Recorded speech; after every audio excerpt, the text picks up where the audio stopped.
ये तसनगी की रवायत हमी से है साहब, हमारे ताबे में दरिया है और हम ही प्यासे भी। साथियों, आज देखिए मैं आया हूँ अपने मज़दूर भाइयों के साथ और मज़दूरों के ईंट भट्ठे पर हमने देखा और वहाँ के सारे फुटेज आप तक आएंगे और हम बताने का प्रयास करेंगे कि हमारे देश में मज़दूर कितनी मेहनत करते हैं। और ये जो रवायत है हमी से है साहब, हमारे ताबे में दरिया है और हम ही प्यासे भी। तो ये आप लोगों ने देखा कि जो आपके घर, मकान, बिल्डिंग, महल जो तैयार होते हैं, ये इन्हीं मज़दूरों की मेहनत का नतीजा है। इन्हीं मेहनत मज़दूरों से आपकी बिल्डिंगें चकाचौंध होती हैं, चमकती हैं। इसीलिए हम लोगों ने कहा, हमारे एक शायर ने कहा कि हमारी तसनगियत है हमारे ताबे में, हमारे ही ताबे में दरिया है और हम ही प्यासे भी। तो ये हमें सिर्फ ये दिखाना था इस फुटेज को। बाकी आज का जो मुद्दा था कि हम अपनी हिस्सेदारी नहीं मांग रहे हैं। हिस्सेदारी जिस दिन हम मांगना चालू कर देंगे उस दिन सारी समस्याओं का समाधान हो जाएगा। ये तसनगी की रवायत हमी से है साहब, हमारे ताबे में दरिया है और हम ही प्यासे भी।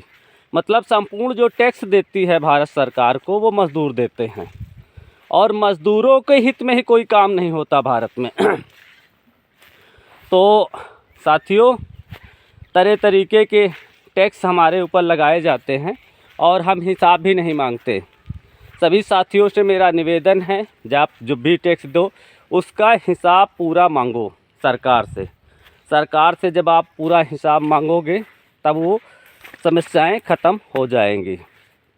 अभी ज़िला पंचायत का टैक्स पड़ता है और हमें आज तक नहीं पता चला कि ज़िला पंचायत वाले करते क्या हैं। हर साल वो दुकानदारों से आते हैं और टैक्स वसूल करके ले जाते हैं, मगर पता नहीं चला कि उस टैक्स से होता क्या है। गुंडा टैक्स जो वसूला जाता है उसका भी कहीं अता पता नहीं चलता कि उससे होता क्या है। पर्सनल टैक्स देता है व्यक्ति, जीएसटी देता है, सेल टैक्स देता है, अगर कोई मकान बना रहा है तो उसका टैक्स देता है, हाउस टैक्स देता है आदमी, लैंड टैक्स देता है। हर तरीके के टैक्स देते तो हैं हम लोग, लेकिन हमें सुविधाएं उस तरीके से नहीं मिलती।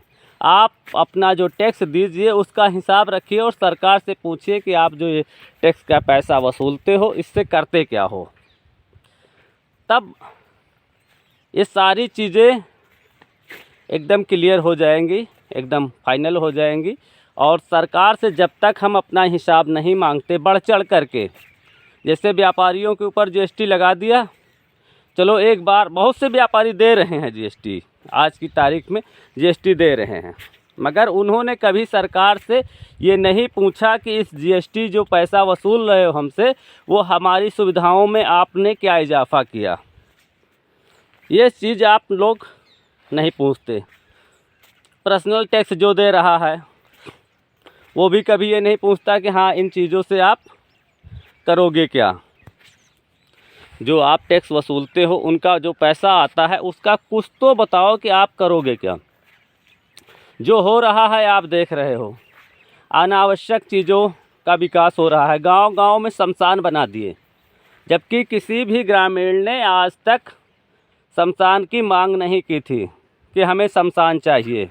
ये गांव-गांव में शमशान बना दिए, अरबों रुपये उसमें बर्बाद कर दिए शमशान में, जबकि अब तक हम जितने शमशानों का निरीक्षण किए, एक भी शमशान में कोई भी व्यक्ति अपने पूर्वजों को जलाने नहीं गया। सौदाह ग्रह जो बनाया इन्होंने, उस सौदाह ग्रह में कोई भी व्यक्ति अपने पूर्वजों को नहीं ले गया। ना दफनाने की व्यवस्था है, नहीं उसमें जलाने की व्यवस्था है। अब जलाने भी कोई व्यक्ति अभी तक उसमें नहीं ले गया। लोग अपनी ज़मीनें थी, अपनी लैंड थे, उन लोगों ने उसका इस्तेमाल किया। और ये अगर तुमको बनाना भी था सौदागर तो इसमें इतने ईंट पत्थर लगाने की क्या आवश्यकता थी, उसको बिल्डिंगें बनाने की क्या आवश्यकता थी।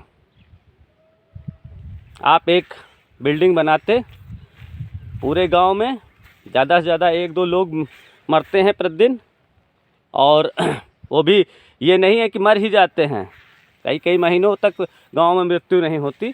तो ये सारे चीज़ों का कोई एक बायोडाटा आप निकालिए और उन बायोडाटा से इनका रखिए। जो आप हमारा पैसे से टैक्स ले रहे हो, उन टैक्स के पैसों का सही इस्तेमाल आप लोग क्यों नहीं करते सरकार से। अभी जितने भी मैं आप लोगों को इसमें बिल्कुल सचेत ये करना चाहता हूँ, आप अपने वोट की कीमत समझो, वोट की कीमत समझो और अपने टैक्स की कीमत समझो। जब तक आप टैक्स की कीमत नहीं समझोगे और वोट की कीमत नहीं समझोगे, तब तक ये लोग आपका शोषण करते रहेंगे। टैक्स का हिसाब लीजिए अपने विधायक जी से, और वोट उसी भी व्यक्ति को दीजिए जो आपके लिए कार्य कर रहा हो, जो आपके लिए काला कानून ख़त्म कर रहा हो। जो काला कानून बना रहा है उनको वोट मत दीजिए। अभी जैसे बीजेपी और कांग्रेस है, सपा है, बसपा है, इन लोगों ने आपके लिए जो काला कानून बना दिया, उसके वजह से आप प्रताड़ित हो रहे हैं। जैसे हमने बताया जीएसटी का कानून बनाया, हर्जन एक्ट बनाया, फर्जी मुकदमों में फंसाने के लिए कानून बनाया। इस तरीके के कानून आप अपने वोट की कीमत समझो, और जब भी विधायक जी आए तो उनसे पूछो कि ये काला कानून बंद होगा या नहीं बंद होगा। और आप अपने जो टैक्स दे रहे हो उन पैसों का हिसाब रखो कि साहब जो हमने टैक्स दिया था उस टैक्स का आपने किया क्या। और ज़िला पंचायत का जो टैक्स होता है, इन सब टैक्सों को आप देना बंद कर दो। ये गैर कानूनी है, इनका कोई लेना देना नहीं है। इन टैक्स के पैसों का कहीं कोई इस्तेमाल नहीं होता है। इन सारे टैक्स के पैसों से आप बच के रहो, और या तो दीजिए तो सरकार से ये पूछिए कि ये कर क्या रहे हैं उन पैसों का। अपना हिसाब रखो। अगर हिसाब नहीं रखोगे आप लोग तो इसी तरह लूट घसोट मस्ती रहेगी, और ये लोग आपको लूटते रहेंगे साथियों। तो लूट घसोट पर हिसाब रखिए, जाग जाओ। इनके अत्याचार सहने से अच्छा है कि आप लोग जाग जाओ, और इन अत्याचारों के अंत करने के लिए ही मेरा जन्म हुआ है। और मैं इसीलिए प्रतिदिन वीडियो बनाता हूं कि आप इन लोगों के अत्याचार से बचिए। और जो टैक्स का पैसा होता है, इसीलिए हमने शायर ने कहा कि हमारे ताबे में दरिया आए और हम ही प्यासे भी। हमें सुविधाएं भी नहीं मिल रही हैं उस लिहाज से कि जिस हिसाब से हम लोग टैक्स दे रहे हैं। टैक्स तो जो लोग सब बराबर देते हैं, तो सुविधाएं भी सबको बराबर मिलनी चाहिए। लेकिन किसी को ज़्यादा, किसी को वीआईपी सुविधाएं मिल रही हैं, किसी को कुछ सुविधाएं ही नहीं मिल रही हैं। जब भी कोई नेता मंत्री आ जाता है उसकी सेवा में डीएम एसडीएम लग जाते हैं। बाकी का वो जो जनता परेशान है, उनकी समस्याएं सुनने के लिए उनके पास टाइम नहीं है। तो ये हमारा कहने का मतलब था कि आप हिसाब रखिए, जागरूक नागरिक बनिए। धन्यवाद साथियों।